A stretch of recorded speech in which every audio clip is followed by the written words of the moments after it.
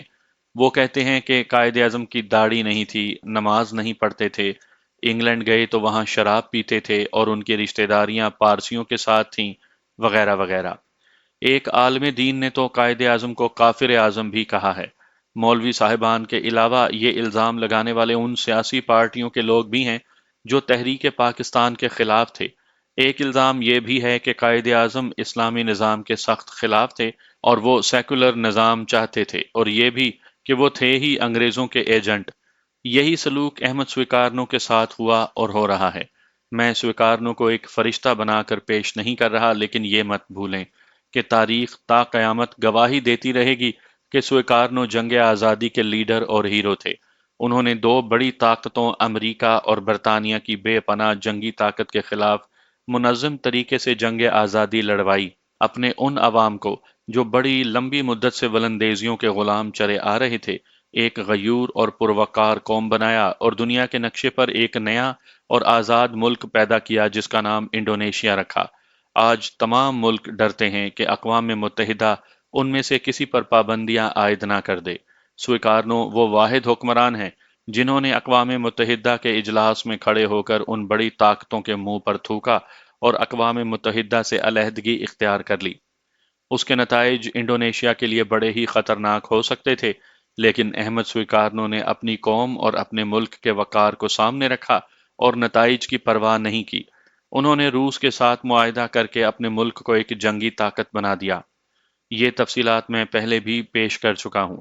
یہاں یہ بتانا مقصود ہے کہ امریکہ احمد سویکارنو کو کسی قیمت پر معاف نہیں کر سکتا تھا۔ ایک جرم یہ کہ سویکارنو کی قیادت میں انڈونیشین مسلمانوں نے امریکہ اور برطانیہ کو شکست فاش دی تھی۔ دوسرا جرم یہ کہ سویکارنو نے اقوام متحدہ کی توہین کر دی تھی۔ اس میں کوئی شک نہیں کہ اقوام متحدہ امریکہ کا اپنا ادارہ ہے۔ پھر احمد سویکارنو نے یہ جرم کیا کہ روس کے ساتھ دوستی کر لی اور اپنے ملک کو جنگی طاقت بنا لیا۔ زمین کی معدنی دولت سے عوام کو خوشحالی دی۔ احمد سویکارنو نے سب سے بڑا گناہ یہ کیا کہ ستمبر 1965 کی جنگ میں پاکستان کو بھرپور جنگی مدد دی۔ یہ تفصیل بھی میں آپ کو پہلے سنا چکا ہوں۔ امریکہ سخت ناراض ہوا۔ امریکہ کی کوشش یہ تھی کہ پاکستان بھارت کے ہاتھوں ایسی بری حالت کو پہنچے کہ بھارت کی برتری تسلیم کر لے اور اپنے اسلامی تشخص اور خود ارادیت سے دستبردار ہو جائے۔ یہ بھی مان لے کہ امریکہ اسے بھارت کے ہاتھوں پٹوا بھی سکتا ہے اور چھڑوا بھی سکتا ہے۔ سویکارنو کو امریکہ نے اس جرم کی یہ سزا دی کہ سی آئی اے کے انتظامات کے تحت انڈونیشیا میں ایسی قتل و غارت کروائی کہ ملک خون میں ڈوب گیا۔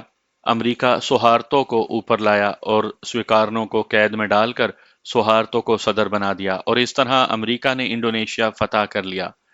آج کئی سال گزر گئے ہیں، سوہارتو ہوئی انڈونیشیا کا صدر چلا آ رہا ہے۔ وہاں باقاعدہ الیکشن ہوتے ہیں اور ہر بار جیت سوہارتو کی ہوتی ہے۔ یہ الیکشن فوج اور پولیس کے زیر سایہ ہوتے چلے آ رہے ہیں۔ سوہارتو کے دور حکومت میں انڈونیشیا پر امریکہ کی گرفت مکمل طور پر مضبوط ہو گئی اور سوہارتو نے اپنے ہاتھوں اسلام کی جڑیں کاٹیں اور عوام کے لیے روٹی کپڑے کا مسئلہ کھڑا کر کے انہیں غریب اور کنگال بنا دیا۔ انڈونیشیا ہزاروں جزیروں کا مجموعہ ہے۔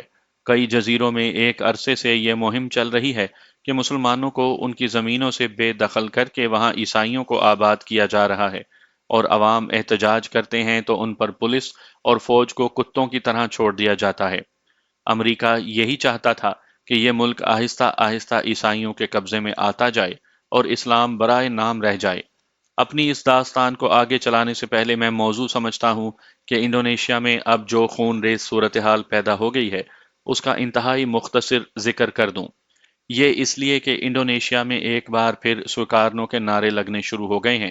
وہاں ایک اور الیکشن مہم شروع ہو گئی ہے اور سہارتو اب بھی ملک کا پریزیڈنٹ بننا چاہتا ہے۔ امریکہ کے اس پٹھو کی عمر 75 سے تجاوز کر گئی ہے اور وہ دل کے کسی عارضے میں بھی مبتلا ہو چکا ہے جس کا وہ علاج کروا رہا ہے، لیکن ہوس اقتدار کا یہ عالم کہ وہ اب بھی پہلے کی طرح پولیس اور فوج کی رائفلوں کے سائے میں صدارت کی کرسی پر براجمان رہنا چاہتا ہے۔ لیکن احمد سویکارنو کی بیٹی میگاوتی سویکارنو پتری اس کے مقابلے کے لیے میدان میں اتر آئی ہے۔ اس خاتون کی عمر 43 سال ہے۔ اس نے اپنی پارٹی بنا لی ہے جس کا نام انڈونیشی جمہوری پارٹی ہے اور وہ اس کی چیئر پرسن ہے۔ سویکارنو پتری کا مطلب ہے سوکارنو کی بیٹی۔ انڈونیشیا کے عوام اور وہاں کا نوجوان طبقہ، کیا بچہ، کیا بوڑھا، کیا جوان، میگاوتی کے جھنڈے تلے جمع ہو گیا ہے۔ وہاں کے لوگ سہارتو کی 31 سالہ ڈکٹیٹرشپ سے اتنے زیادہ تنگ آ چکے ہیں کہ وہ گلیوں میں اور سڑکوں پر نعرے لگاتے ہیں، میگاوتی جیتے گی۔ 1.5-2 مہینے پہلے جکارتا میں لوگوں نے بڑے لمبے لمبے جلوس نکالے اور نعرہ بازی کی۔ وہ سہارتو جو پولیس اور فوج کے زیر سایہ انڈونیشیا کا تاحیات بادشاہ بنا بیٹھا ہے، کیسے برداشت کر سکتا ہے کہ کوئی اور کرسی صدارت سے اٹھانے کے لیے اس کے مقابلے میں آئے؟ اس نے حکم دے دیا کہ مظاہرین پر گولی چلا دو۔ پولیس نے گولی چلائی، بہت خون خرابہ کیا اور میگاوتی پر پابندیاں عائد کر دیں۔ اس کے جواب میں لوگوں نے بڑے ہی خطرناک مظاہرے کیے، پولیس کی گاڑیاں جلا ڈالیں اور جتنی بھی توڑ پھوڑ کر سکتے تھے کی، اور پھر پولیس اور فوج نے ان مظاہروں کو کنٹرول کرنے کے لیے پہلے سے زیادہ ظلم و تشدد کیا۔ میں ان مظاہروں اور پولیس اور فوج کی ظالمانہ کارروائیوں کی تفصیلات میں نہیں جاؤں گا۔ اس کے بجائے میں آپ کو ایک دو دلچسپ باتیں سناتا ہوں۔ ایک یہ کہ میگاوتی اپنے نام کے ساتھ سویکارنو پتری لکھتی ہے۔ عوام کی غالب اکثریت اس کے ساتھ ہو گئی ہے۔ سہارتو کی حکومت کے ہر شعبے میں فوجی افسر مقرر ہیں جو ہر شعبے کی کارکردگی پر نظر رکھتے ہیں تاکہ کوئی کام سہارتو کے خلاف نہ ہو۔ معلوم ہوا ہے کہ محکمہ اطلاعات و نشریات میں جو فوجی افسر بیٹھا ہے اس نے اخباروں کو یہ نوٹس بھیجا ہے کہ وہ جب کسی خبر میں میگاوتی کا نام لکھیں تو اس کے ساتھ سویکارنو پتری نہ لکھا کریں بلکہ اس کے خاوند کا نام لکھیں۔ اس حکم کا مطلب یہ ہے کہ میگاوتی کو جو اتنی زیادہ مقبولیت حاصل ہوئی ہے یہ اس کے باپ سویکارنو کے نام کی وجہ سے ہے، لہٰذا سویکارنو کو بلیک آؤٹ کر دیا جائے۔ انڈونیشیا پر دراصل جرنیل حکومت کر رہے ہیں۔ انڈونیشین ذرائع کے مطابق یہ جرنیل امریکہ کے وظیفہ خور ایجنٹ ہیں۔ میگاوتی نے قوم کو یہ نعرہ دیا ہے کہ انڈونیشیا میں جرنیلی حکومت نہیں، جمہوری حکومت چلے گی، لیکن جرنیل یہ پراپوگنڈا کر رہے ہیں کہ میگاوتی دراصل کمیونسٹ ہے اور ملک میں کمیونزم رائج کرنا چاہتی ہے۔ یہ اس لیے کہا جا رہا ہے کہ سویکارنو نے روس کے ساتھ دوستی کر لی تھی۔ امریکہ کے اسلحہ خانے میں سب سے بڑا بم یہی ہے کہ کسی ملک کے حکمران کو رسوا کرنا چاہتا ہے تو اس کے خلاف یہ پراپوگنڈا زوروں شوروں سے شروع کر دیتا ہے کہ یہ کمیونسٹ ہے۔ فلپائن میں مسلمان اپنا الگ وطن بنانے کے لیے لڑ رہے ہیں، لیکن امریکی پراپوگنڈا اخباروں اور رسالوں میں پڑھو تو لکھا ہے کہ فلپائن کی حکومت کے خلاف کمیونسٹ گوریلے لڑ رہے ہیں۔ میں صرف یہ واضح کرنا چاہتا تھا کہ جنگ آزادی کا لیڈر اور ہیرو احمد سویکارنو ایک بار پھر زندہ ہو گیا ہے۔ آپ کی دلچسپی کے لیے بتاتا چلوں کہ سویکارنو نے اپنے 3 بیٹوں کے جو نام ہیں ان ناموں کے معنی یہ ہیں: ایک ہے آسمانی بجلی، دوسرا رعد کی گرج اور تیسرے کا نام ہے تیز و تند سمندری طوفان۔ اس بیٹی کا نام میگاوتی ہے۔ میگا کے معنی ہے بادل۔ سہارتو دیکھ رہا ہے کہ بادل میں آسمانی بجلیاں چمکنے اور گرجنے لگی ہیں اور تیز و تند سمندری طوفان آ رہا ہے۔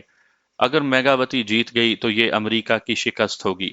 ایک ایسا ملک اس کے ہاتھ سے نکل جائے گا جس کی زمین، تیل، پٹرول اور بڑی ہی قیمتی اور وافر معدنیات دیتی ہیں۔ امریکہ کے لیے یہ بھی بڑے دکھ والی بات ہوگی کہ ایک مسلمان ملک جس میں وہ سہارتوں کے ذریعے عیسائیوں کو آباد کرتا چلا جا رہا تھا اور اسلام کی بیخ کنی ہو رہی تھی، وہ ملک اس کے پنجے سے نکل جائے گا۔ ہماری اصل مجبوری یہ ہے کہ عالمی میڈیا یعنی اخبار، رسالے اور ٹی وی وغیرہ امریکہ کے ہاتھ میں ہیں۔ تیسری دنیا کے ذرائع ابلاغ تو ہیں ہی امریکہ کے زیر اثر۔ اس صورتحال میں ہمیں جو خبریں اور تبصرے پڑھنے کو یا سننے کو ملتے ہیں وہ حقیقت پر مبنی نہیں ہوتے، ان میں امریکی مفاد اور نقطہ نگاہ چھپا ہوا ہوتا ہے۔ آج کی دنیا کے سامنے احمد سویکارنو کی جو تصویر پیش کی جا رہی ہے وہ امریکی مفادات اور نقطہ نگاہ کے مطابق مسخ شدہ ہوتی ہے۔ میں اس سویکارنو کو جانتا ہوں جس کے احکام اور تنظیم میں شامل ہو کر میں نے جنگ آزادی لڑی تھی۔ میں اکیلا ہی نہیں، اس وقت کی انڈین آرمی کے بے انداز مسلمان فوجی انڈونیشیا کی جنگ آزادی میں شریک تھے، اور ان میں بہت سے ایسے ہیں جنہیں سویکارنو ملا تھا اور ملتا رہتا تھا۔ یہ وہ مسلمان فوجی تھے جو انڈونیشیا کے مرکزی شہر جکارتا میں یا اس کے مضافات میں تھے۔ ایسے لوگ ابھی بھی زندہ ہوں گے اور ان کی رائے بھی لے لیں۔ میں چونکہ برما وغیرہ کے علاقوں میں رہا ہوں اور جاپانی فوجی ہر وقت دل و دماغ پر آسیب کی طرح سوار رہتے تھے، اور پھر میں جاپانیوں کے ساتھ رہا بھی ہوں، اس لیے اس وقت کی کوئی بات کسی اخبار یا کتاب میں دیکھتا ہوں تو بڑے ہی شوق اور دلچسپی سے پڑھتا ہوں۔ میری زندگی کے بہترین اور بڑے ہی قیمتی سال ان علاقوں میں گزرے ہیں۔ آغاز جوانی کا ہی تو وقت ہوتا ہے جب انسان اپنا مستقبل بناتا ہے، لیکن میرا وہ وقت ایسی زمین اور ایسے حالات میں گزرا جب موت سائے کی طرح ساتھ ساتھ چل رہی تھی، اور کوئی بھی قدم زندگی کا آخری قدم ہو سکتا تھا۔ ذہن میں یہ سوچ رہتی تھی کہ میں اپنی فوج کی گولی سے مروں گا یا جاپانی پکڑ لیں گے اور میرے جسم پر سنگین بازی کی مشق کریں گے، یا ہوائی جہاز سے بم گرے گا یا کسی توپ کا گولہ میرے قریب پھٹے گا اور میرے جسم کے ٹکڑے اڑ جائیں گے۔ کچھ دن پہلے عالمی ٹی وی CNN پر ایک چھوٹی سی فلم دیکھی جس میں تھائی لینڈ اور برما کے جنگلوں میں سے گزرتی ہوئی ایک ریلوے لائن دکھائی گئی۔ یہ ریلوے لائن سامنے آ جاتی ہے اور جب تک میں اسے کاغذ پر اگل نہ دوں یا دو چار دوستوں کو سنا نہ دوں مجھے چین نہیں آتا۔ آئیے میں آپ کو میدان حشر میں لیے چلتا ہوں، جہاں دنیا کی سب سے بڑی صلیبی طاقتیں مسلمانوں کو اپنا غلام بنانے کے لیے اپنے بمبار ہوائی جہازوں، توپوں اور مشین گنوں سے آگ برسا رہی تھیں۔ مسلمانوں کو غلام بنانے کا اصل مقصد یہ تھا کہ اس خطے سے اسلام کی آواز نہ اٹھ سکے اور یہاں سے اسلام کو بے دخل کر دیا جائے۔ یہ میں بتا چکا ہوں کہ انڈونیشین مجاہدین آزادی کے پاس ہوائی جہاز بھی نہیں تھے اور توپ خانے بھی نہیں تھے۔ وہ ٹینکوں اور بختر بند گاڑیوں سے بھی محروم تھے۔ پھر انہوں نے جنگ آزادی کس بل بوتے پر اور کس طاقت کے زور پر جیت لی تھی؟ کچھ واقعات تو میں سنا چکا ہوں، ایک اور سناتا ہوں۔ پہلے میں نے جو واقعہ سنایا ہے اس کے بعد مجھے اور عاشق علی کو ہیڈ کوارٹر کے حکم کے مطابق عثمان کی پارٹی میں ہی مستقلاً شامل کر دیا گیا تھا۔ یوں تو عثمان ہمیں بڑا پکا لگتا تھا، لیکن عثمان میں کچھ ایسے اوصاف تھے کہ میں اور عاشق علی اسے اپنا پیر استاد اور بڑا ہی مخلص دوست سمجھنے لگے تھے۔ وہ ہم دونوں کے ساتھ دوستانہ رویہ رکھتا تھا اور کبھی نہیں بھولتا تھا کہ ہم اتنی دور پردیس کے رہنے والے اس کی مدد کو آئے تھے۔ فرائض کے معاملے میں وہ بڑا ہی سخت آدمی تھا، غلطیاں اور بھول چوک برداشت کر لیتا تھا، لیکن دانستہ کوتاہی اور بزدلی کبھی معاف نہیں کرتا تھا۔ گوریلا کارروائیوں میں اگر کوئی بہت ہی مشکل صورتحال پیدا ہو جاتی تو وہ ایسی بے خوفی اور دلیری کے مظاہرے کر گزرتا تھا کہ وہ انسان کم اور آسمان سے اتری ہوئی مخلوق زیادہ لگتا تھا۔ مجھے اور عاشق کو اس کے ساتھ رہتے ہوئے 4-5 مہینے گزر گئے تھے۔ اس عرصے میں ہم نے چھوٹی موٹی گوریلا کارروائیاں کی تھیں۔ یہ سب کی سب سنانا ضروری نہیں، ایک بڑی جھڑپ سناتا ہوں۔ ہیڈ کوارٹر سے عثمان کا بلاوا آیا اور وہ چلا گیا، اور وہ شام کو واپس آیا۔ اس کے پاس ایک آپریشن آرڈر تھا۔ میں نے یہ آپریشن آرڈر پڑھا۔ یہ انگریزی زبان میں ٹائپ کیا ہوا تھا۔ عام طور پر ان کے آپریشن آرڈر ان کی اپنی زبان میں لکھے جاتے تھے، لیکن میں سمجھ نہیں سکا کہ یہ آپریشن آرڈر انگریزی میں کیوں لکھا گیا تھا، بلکہ ٹائپ کیا ہوا تھا۔ میں جب فوج میں تھا تو برگیڈ ہیڈ کوارٹر سے آئے ہوئے سیکرٹ آپریشن آرڈر پڑھا کرتا تھا۔ اب ان گوریلوں کا آپریشن آرڈر پڑھا تو ذرا سا بھی شک نہ رہا کہ اوپر ہیڈ کوارٹر میں صحیح معنوں میں فوجی ذہن والے لوگ موجود ہیں۔ تحریر اور انداز خالصتاً فوجی تھا۔ جنگ آزادی کا وہ دور عروج کا دور تھا، اور یہ جنگ فیصلہ کن مرحلے میں داخل ہو چکی تھی۔ ادھر امریکیوں اور انگریزوں نے بھی مزید کمک منگوا لی تھی، اور کبھی تو یوں لگتا تھا کہ جیسے یہ اہل صلیب باولے ہو گئے ہیں۔ اندھا دھند جنگلوں میں ان کے ہوائی جہاز بم پھینکتے رہتے تھے اور ذرا سے اشارے پر ان کے توپ خانے آگ برسانے لگتے تھے۔ حکم یہ آیا تھا کہ دریا کے پار 3.5-4 میل ہی 2 گاؤں تھے۔ ظاہر ہے وہ مسلمانوں کے گاؤں تھے۔ یہ وہی دریا تھا جو میں نے تیر کر عبور کیا تھا۔ یہ دونوں گاؤں اس طرف تھے جس طرف سے میں آیا تھا۔ دریا تو مڑ کر کسی اور طرف چلا جاتا تھا، اور جو گاؤں بتائے گئے تھے ان کے قریب سے ایک ندی گزرتی تھی جس کی چوڑائی تقریباً 25 گز بتائی گئی تھی اور اس کی گہرائی 5 یا 6 فٹ کے درمیان تھی۔ اس ندی پر لکڑی کا ایک پل تھا جس کے نیچے کوئی ستون نہیں تھا۔ یہ دونوں گاؤں ندی کے ایک طرف تھے اور ندی سے ان کا فاصلہ تقریباً 1 میل تھا۔ ندی کے دوسرے کنارے سے تقریباً اتنی ہی دور ایک گورا ریجمنٹ کی 2 رائفل کمپنیوں نے آ کر ڈیرے ڈال لیے تھے۔ وہاں غالباً جاپانیوں نے جنگ عظیم کے دوران عارضی کچی سی 3 4 بارکیں بنائی تھیں۔ گوروں کی یہ کمپنیاں ان بارکوں میں رہتی تھیں۔ ان گوروں کی نفری 200 سے زیادہ تھی۔ ان کمپنیوں کی کچھ نفری نے ان دونوں بستیوں کے درمیان آ کر ایک پوسٹ یعنی ایک چوکی سی بنا لی تھی۔ سینڈ بیگوں کی دیواریں کھڑی کر لی تھیں اور ان کے اندر 3 خیمے گاڑ لیے تھے۔ سینڈ بیگوں کی دیوار میں سے انہوں نے 2 جگہوں سے دیوار میں سوراخ چھوڑ دیے تھے۔ ان میں مشین گنیں لگا دی گئی تھیں۔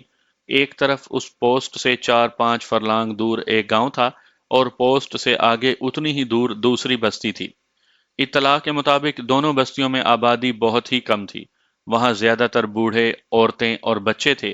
یہ تو ہم جانتے تھے کہ تمام لڑکے اور جوان آدمی لڑنے کے لیے گھروں سے غائب ہو گئے ہیں۔ عثمان کو ہیڈ کوارٹر میں بلا کر زبانی بتایا گیا تھا کہ یہ گورے وقتاً فوقتاً ان دونوں بستیوں میں جا دھمکتے ہیں اور آباد گھروں کی تلاشی لیتے ہیں، اور جو گھر خالی ہیں ان کے اندر جا کر بھی دیکھتے ہیں۔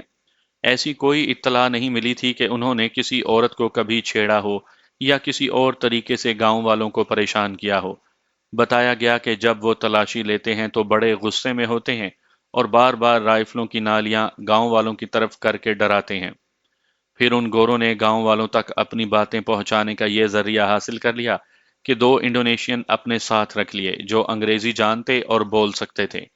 وہ یقیناً مسلمان نہیں تھے، ولندیزی ہی ہو سکتے تھے۔ اب وہ گاؤں میں داخل ہوئے تو ان آدمیوں کی معرفت لوگوں سے بات کرتے تھے۔ گاؤں والے اور ہم سب سمجھتے تھے کہ یہ گورے فوجی اس شک پر بار بار گاؤں کی تلاشی لیتے ہیں کہ کوئی گوریلا پارٹی یا 1 2 گوریلے یہاں آ کر پناہ لیتے ہوں گے۔ میں نے بتایا ہے کہ گورا ریجمنٹ کے یہ جوان کسی عورت کے ساتھ چھیڑ چھاڑ نہیں کرتے تھے۔ اس کا یہ مطلب نہیں کہ وہ بڑے اچھے کردار والے اور شریف گورے تھے۔ وجہ یہ تھی کہ انہیں معلوم تھا کہ کسی عورت پر دست درازی کی تو گوریلے بہت برا انتقام لیں گے۔ گوروں نے یہ بھی دیکھ لیا تھا کہ 2 ملکوں کی بری اور فضائی جنگی طاقت ان مسلمانوں کو نہیں دبا سکی، بلکہ یہ روز بروز کامیابیاں حاصل کرتے جا رہے ہیں۔ اس لیے انہیں کسی قسم کا اشتعال نہ دلایا جائے کہ ان کی عزت پر ہاتھ ڈالا جائے۔ انہیں اوپر سے ایسا ہی حکم ملا ہوگا۔ حالانکہ میں نے بعد میں دونوں بستیوں میں دیکھا تھا کچھ جوان اور اچھی شکل و صورت کی عورتیں موجود تھیں۔ اصل بات عثمان نے مجھے اور عاشق علی کو بتائی تھی۔ ہیڈ کوارٹر نے یہ محسوس کیا تھا کہ امریکی اور انگریز دیہاتی علاقوں میں آ کر پوسٹیں بنا رہے ہیں، جس سے یہ ظاہر ہوتا ہے کہ وہ گوریلوں کے قریب آتے چلے جا رہے ہیں، جیسے گھیرا تنگ کیا جاتا ہے۔ گوریلا آپریشن کا مقصد یہ تھا کہ ان کمپنیوں پر اور ان کی پوسٹ پر ایسا حملہ کیا جائے کہ انہیں بہت سا جانی نقصان دیا جائے، تاکہ یہ یہاں سے بھاگ جائیں اور پھر دشمن اپنی فوج کو دیہاتی علاقے میں اس طرح نہ بھیجے کہ بستیوں کے قریب آ کر پوسٹیں بنا لیں۔ یہ کمپنیاں دراصل گوریلوں پر نظر رکھنے کے لیے اور ان کی نقل و حرکت میں رکاوٹ پیدا کرنے کے لیے یہاں آئی تھیں۔ ہمارے لیے حکم یہ تھا کہ ہماری پوری پارٹی عثمان کی قیادت میں دریا کے اس کنارے پر جائے گی، اور اس کنارے سے جو علاقہ شروع ہوتا تھا اس علاقے کی 1 یا 2 گوریلا پارٹیاں ہمارے ساتھ مل جائیں گی، اور پھر ہم ان گوروں پر حملہ کریں گے۔ عثمان نے پوری پارٹی کو اکٹھا کر کے اس آپریشن کی بریفنگ دی اور بتایا کہ کل صبح جب ابھی اندھیرا ہوگا پارٹی روانہ ہو جائے گی۔ عثمان نے پہلے انڈونیشین زبان میں پارٹی کو سارا آپریشن سمجھایا اور اس کے بعد مجھے اور عاشق کو اردو میں یہ سب کچھ بتایا۔ میں خاص طور پر بتانا چاہتا ہوں کہ ہمیں آمنے سامنے مورچہ بند ہو کر نہیں لڑنا تھا، بلکہ یہ گوریلا آپریشن تھا جس کا اصول ہوتا ہے ضرب لگاؤ اور ادھر ادھر ہو جاؤ۔ ہماری پارٹی کی جو نفری جا رہی تھی اس کی تعداد صرف 17 تھی۔ 15 آدمی تھے اور 2 جوان سال لڑکیاں۔ لڑکیوں کو آدمیوں کی کمی کی وجہ سے ساتھ لے جایا جا رہا تھا۔ کمی کی وجہ یہ تھی کہ پارٹی کے کچھ جوان کسی اور مشن پر چلے گئے تھے اور 3 4 دنوں تک ان کی واپسی متوقع نہیں تھی۔ ہمیں یہ بھی بتایا گیا تھا کہ پہلے گوروں کی پوسٹ پر شب خون مارا جائے گا اور توقع ہے کہ ندی کے پار ان کی جو نفری بارکوں میں رہتی ہے وہ ان کی مدد کو دوڑی آئے گی۔ اس نفری کو روکنے کے لیے ندی کا پل بارود سے اڑا دیا جائے گا۔ ہمیں بتایا تو یہ گیا تھا کہ روانگی الگ صبح ہوگی، لیکن یہ وقت بدل دیا گیا اور ہم دوپہر کے بعد اپنے ٹھکانے سے چلے۔ ہم اکٹھے نہیں چل رہے تھے بلکہ دور دور بکھر کر جا رہے تھے۔ ہم دور سے دیکھے نہیں جا سکتے تھے کیونکہ وہ علاقہ گھنا جنگل تھا اور اس میں چٹانیں اور ٹیکریاں بھی تھیں۔ گھاس خاصی اونچی تھی اور جنگلی پودے بھی زیادہ تھے۔ ہم دریا کے کنارے اس وقت پہنچے جب سورج غروب ہو رہا تھا۔ دریا کے کنارے 2 کشتیاں بندھی ہوئی تھیں اور 4 آدمی وہاں موجود تھے۔ یہ چپوؤں سے چلنے والی چھوٹی کشتیاں تھیں۔ یہ دونوں آدمی ملاح تھے۔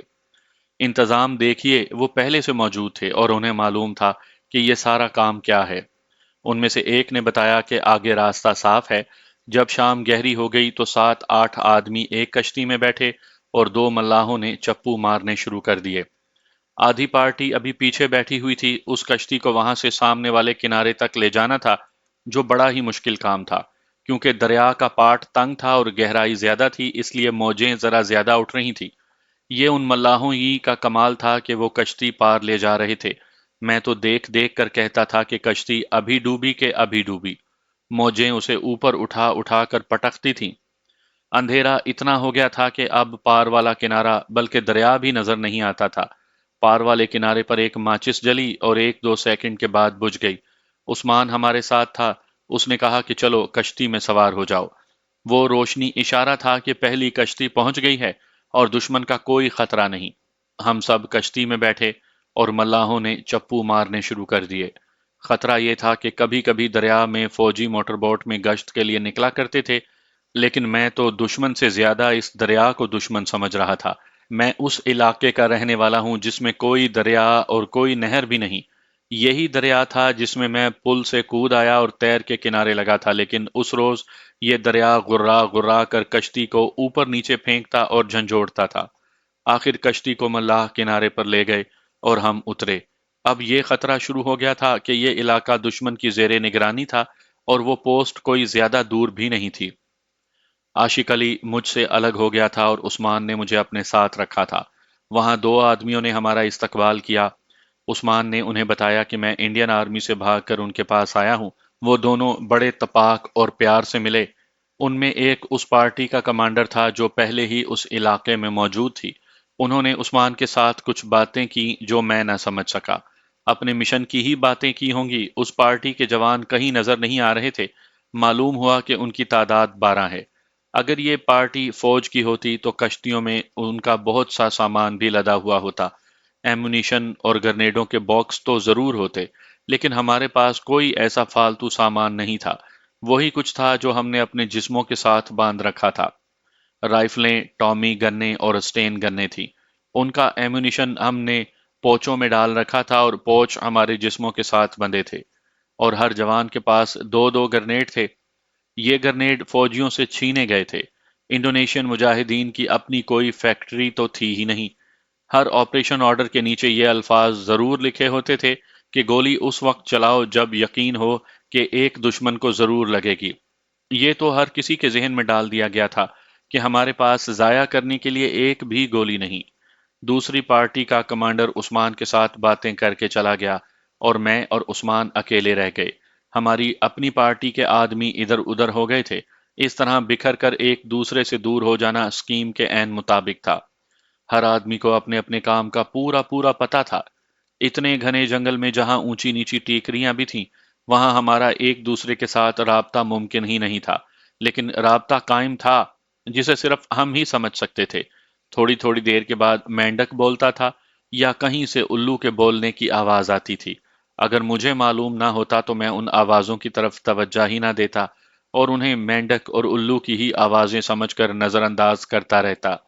یہ تو جنگل کی رات کی آوازیں ہوتی ہیں، لیکن یہ آوازیں ہمارے اپنے ساتھیوں کی تھیں۔ ایک بار عثمان نے بھی منہ سے الو کی آواز نکالی۔ اس کے جواب میں مینڈک بولا۔ انہوں نے ان آوازوں کا کوڈ بنا رکھا تھا جسے ابھی میں نہیں سمجھ سکا تھا۔ ہمارے اس مشن کی ہر بات اور ہر حرکت بڑی ہی دلچسپ، پراسرار اور ایمان افروز تھی۔ لیکن میں یہ ساری تفصیل نہیں سنا سکوں گا۔ اس روز میرے پاس اسٹین گن تھی اور اس کی بھری ہوئی 4 میگزینیں میں نے الگ اٹھا رکھی تھی۔ 2 گرنیڈ تھے اور ایک خنجر۔ ملٹری پوسٹ جس پر پہلے حملہ کرنا تھا وہ ابھی کچھ دور تھی۔ مینڈکوں اور الوؤں کی آوازیں تھوڑی ہو گئی تھیں اور دور ہٹتی جا رہی تھیں۔ میں اور عثمان آپس میں کوئی بات کرتے تو وہ کان میں کرتے تھے۔ ہمیں ہلکے ہلکے قدموں کی آہٹ سنائی دینے لگی۔ عثمان نے اپنا بازو میرے آگے کر کے مجھے روک لیا۔ ہم دونوں نے غور سے سنا تو ہمیں باتیں سنائی دینے لگیں۔ یہ آوازیں آہستہ آہستہ ہماری طرف آ رہی تھیں۔ آوازیں ہمارے سر پر پہنچ گئیں تو میں نے سنا کہ وہ انگریزی میں باتیں کرتے آ رہے تھے، جس سے کوئی شک نہ رہا کہ یہ گورا ریجمنٹ کے گشتی سنتری ہیں۔ ایک نے منہ سے سیٹیاں بجانی شروع کر دیں جو ان گوروں کی عادت تھی۔ ہوا یہ کہ وہ ذرا تیز رفتاری سے آ رہے تھے اور ہم اتنی تیزی سے چھپ نہ سکے۔ عثمان اس طرف تھا جس طرف سے وہ آ رہے تھے۔ عثمان بڑی پھرتی سے بیٹھا اور پیچھے کو سرکا، لیکن اس کے یوں پیچھے ہٹنے اور چھپنے سے جھاڑیوں نے آواز پیدا کی جو رات کے سناٹے میں دور دور تک سنی جا سکتی تھی۔ میں بھی ایک جھاڑی کی اوٹ میں ہو گیا تھا۔ اندھیرے میں بھی وہ دونوں گورے نظر آنے لگے۔ لگتا یوں تھا جیسے ان کے قد عام انسانوں سے کچھ زیادہ ہی اونچے ہو گئے ہوں۔ شاید یہ نظر کا دھوکا تھا۔ میں جھاڑی کے پیچھے بیٹھا ہوا انہیں دیکھ رہا تھا اور میرے دل سے دعا نکلی کہ یا اللہ ان کے پاس ٹارچ نہ ہو، اگر ہو تو وہ جلے نہ۔ لیکن انہیں شک ہو گیا تھا کہ یہاں کچھ ہے۔ دونوں رک گئے۔ مجھے یہ بھی نظر آ گیا کہ دونوں کے پاس اسٹین گنیں تھیں جو سلنگوں سے انہوں نے اپنے کندھوں سے لٹکا رکھی تھیں۔ ان میں سے ایک تو ایک ہی جگہ رکا کھڑا رہا اور دوسرا آہستہ آہستہ چلتا اس جھاڑی تک پہنچا جس کے پیچھے عثمان چھپا بیٹھا تھا۔ گورے نے اسٹین گن کندھے سے اتار لی تھی۔ وہ انگریزی میں اپنے ساتھی سے کہہ رہا تھا کہ یہاں کچھ نہ کچھ ضرور ہے۔ میرا تو جیسے خون ہی خشک ہو گیا ہو۔ وہ بدبخت اس جھاڑی کے اوپر جا رکا تھا جس کے پیچھے عثمان چھپا تھا۔